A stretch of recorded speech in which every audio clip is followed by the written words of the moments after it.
Hello learners, my name is Gunjan and I am from English Medium Institute. आज हम एक कुछ series लेकर आए हैं जिसमें हम पढ़ेंगे सब्जेक्ट वर्ब एग्रीमेंट जो कि इंग्लिश ग्रामर का एक गोल्डन टॉपिक है। Rule number 1, subject verb agreement का मेन रूल है कि जो सब्जेक्ट सिंगुलर होता है उसकी वर्ब भी सिंगुलर होती है और जो सब्जेक्ट प्लूरल होता है उसकी जो वर्ब होती है वो भी प्लूरल होती है। Example, he is playing cricket, they are playing cricket.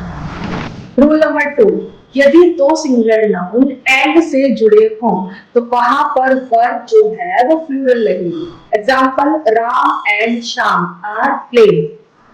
Rule number 3, यदि दो सिंगुलर नाउन एंड से जुड़े हों लेकिन उन दोनों नाउन्स के पहले ईच या एवरी लगा हुआ हो तो वहां वर्ब सिंगुलर हो जाएगी। जैसे every student and every teacher is absent.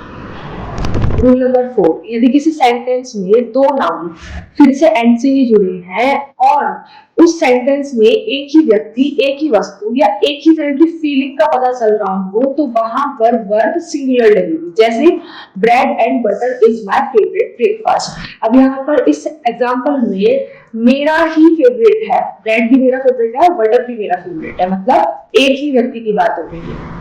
लेकिन रूल नंबर 4 का एक एक्सेप्शन भी है। एक्सेप्शन है कि अगर कोई दो नाउन एंड से जुड़े हैं लेकिन वो स्टेटमेंट किसी अलग अलग चीज की बात कर रहा है, जैसे दो अलग व्यक्तियों की बात कर रहा है, दो अलग जगह की बात कर रहा है या दो अलग फीलिंग्स की बात कर रहा है, भाव की बात कर रहा है, तो वहां पे जो वर्ड है वो प्लूरल हो जाएगी।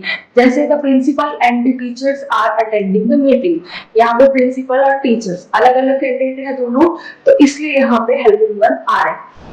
रूल नंबर 5, यदि दो नाउन या प्रोनाउन कुछ ऐसे words in addition to, as well as, beside, like, unlike, with, along with, together with, led by, headed by, controlled by, rather than and not आदि से जुड़े हो तो वर्ब जो है पहले नाउन या प्रोनाउन के अकॉर्डिंग लगता है। जैसे एग्जांपल देखते हैं, the teacher along with the student is attending the seminar।